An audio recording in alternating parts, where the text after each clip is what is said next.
안녕하세요. 명신여자고등학교에 재학 중인 청소년 피어 스페셜리스트 김가입니다.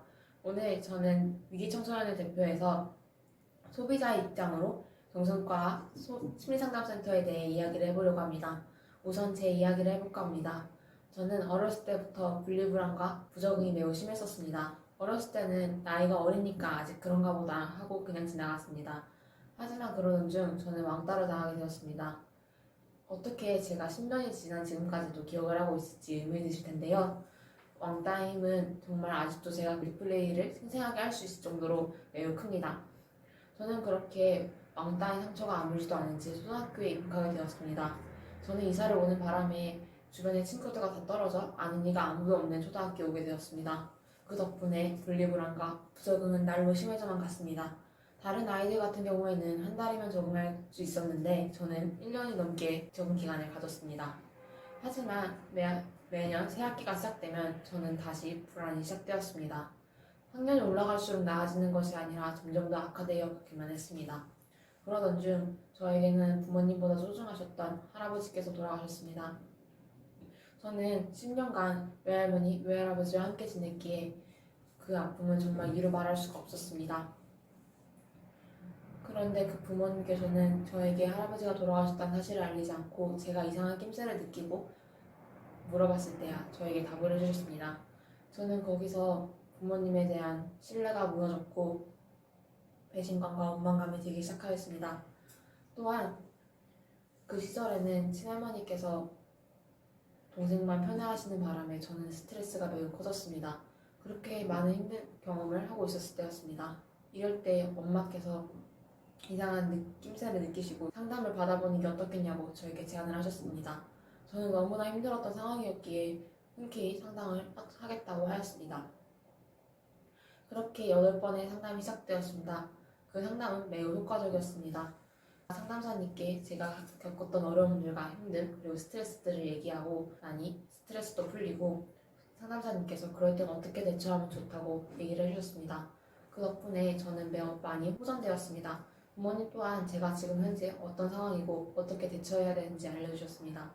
그래서 부모님께서도 훨씬 도움이 많이 되셨다고 합니다. 저는 이렇게 8번 상담을 끝마치고 잘 지내던 중이었습니다.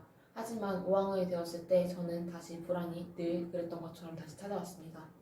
그때도 4학년 때 상담 기억을 떠올리면서 상담을 받으면 또 괜찮아지겠지라는 마음으로 상담을 시작하게 되었습니다.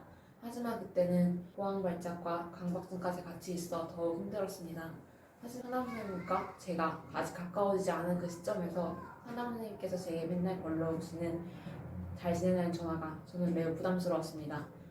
그 덕분에 상담을 제대로 진행되지 못하였고 저는 중간에 그만두게 되었습니다.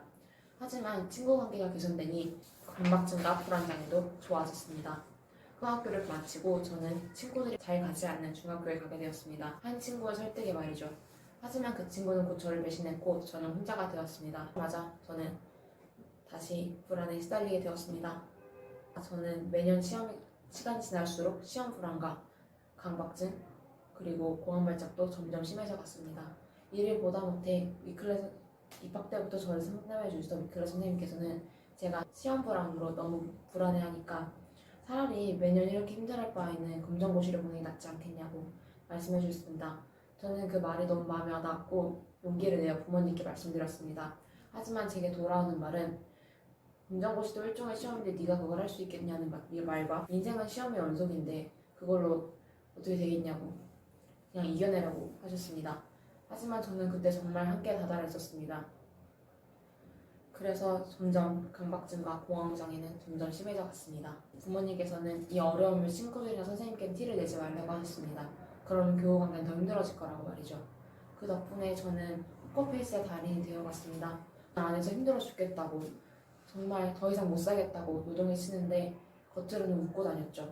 하지만 그 변화는 몸에서도 나타났습니다. 잘 먹고 잘 자지를 못하니까 3주도 안 되는 기간 동안 저는 10kg가 넘게 빠졌습니다. 이를 보다 못하던 위클리 선생님께서 정신과 약을 먹어보는 게 어떻겠냐고 저에게 제안을 해주셨습니다. 저와 부모님은 정신과에 대한 편견이 너무 높았기에 정신과는 미친 사람들이라 가는 곳이야 라는 편견이 너무 강했기에 더욱 가기가 꺼려졌습니다. 하지만 그 당시에는 저는 너무 힘들어서 꼭대기에 있던 제 방에서 항상 창문을 열어놓고 뛰어내리고 싶다는 생각을 했습니다. 자살衝動을 많이 느꼈던 거죠. 그래서 저는 늘 창문을 열어놓고 뛰어내려야겠다는 생각을 했지만 그 높이에 다시 발걸음을 뒤로 하곤 했습니다. 그리고 늘 상상을 했습니다. 누군가가 저에게 수면제를 먹어서 죽여줬으면 좋겠다고, 아니면 그냥 길가에 나가 죽었으면 좋겠다고.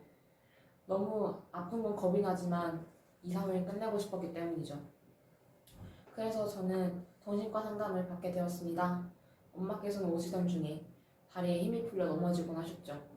그렇게 우여곡절 정신과에 가보니 젊은 사람도 많고 아이들도 꽤 있었습니다. 그리고 미친 사람들이 아닌 모두 정상적인 사람들이었습니다. 그렇게 한두 번 오가다 보니 정신과에 대한 편견은 많이 사라졌습니다. 하지만 주변 사람들에게 정신과에 다닌다고 말하지 못하였죠. 정신병자, 미친 사람 취급받을까봐요. 하지만 시간이 흘러 정신과에 다닌 지 1년이 넘어 중학교를 졸업할 때가 다가왔습니다. 졸업하려면 한 학기 남은 시점에서 친구들에게 고백했습니다. 어차피 만날 날이 얼마 남지 않았으니까 라는 생각으로 말이죠. 아이들이 모두 놀랐습니다. 공부도 잘하고 케어하고 활기 찬 애가 정신과에서 약을 받아먹고 있다는 말이죠. 그것도 불안장애와 우울증으로요. 아이들과 더 이야기를 하고 나니 아이들에 대한 정신과에 대한 편견도 더 많이 없어졌습니다. 그리고 저를 따라 상담실에 놀러 가기도 했습니다. 학교에는 위클래스조차 아이들이 가기 꺼려하는 장소였는데 말이죠. 저 또한 위클래스에 가는 것이 편견이 있어 위클래스를 간다고 하면 아이들이 같이 놀아주지 않을까봐 중학교 3년 내내 숨기고 다니다가 마지막에 밝혔을 정도였으니까요. 이렇게 저의 17년 인생에서 정신적으로 힘들었던 이야기를 털어놔봤습니다. 참 인생 스펙타클하게 살았죠? 물론 지금의 저는 렉세프로전 20mg과 수영이라는 운동의 힘, 그리고 상담으로 정말 에너자이처럼 지내고 있습니다. 그럼 본론으로 들어가서 제가 총 2차례의 상담을 받았을 때 한 번은 성공적이었고 다른 한 번은 되게 실패였습니다. 그 둘의 차이점이 무엇일까요? 여러 가지 차이점 중 가장 큰 차이점은 제가 느꼈던 부담감이 있었습니다. 성공적이었던 상담은 제가 마음을 편안하게 갖고 이야기를 할 수 있게 해주었고, 실패였던 상담은 제 마음이 너무 부담스러웠습니다. 거부감까지 느껴질 정도요. 마음이 부담스럽지 않고 편안해야 서로에 대한 거부감도 사라집니다. 당연한 이야기지만 상담에선 이게 더욱 중요합니다. 내담자의 마음을 어루만지는 것이 바로 상담이니까요. 두 번째는 해결책이나 도움이 되는 방법 제시 여부입니다. 내담자는 상담자가 공감해주는 것에서 끝나는 것이 아닌 해결책 또는 불안 증세나 우울 증세를 줄여주는데 자신에게 적합한 방법이 무엇인지를 알려주기를 원합니다. 왜냐하면 상담받을 때에는 잠시 좋아졌더라도 상담이 끝나고 저 혼자 이겨내야 할 때는 우울이나 불안 증세를 덜 수 있는 방법을 알아 내가 조금이라도 덜 힘든 상태를 유지하고 싶기 때문입니다. 정신과에게 이야기를 해보자면 정신과는 약만 받으러 가는 곳이 아니라 상담을 통해 공감을 받고 위로를 받으러 가는 곳입니다.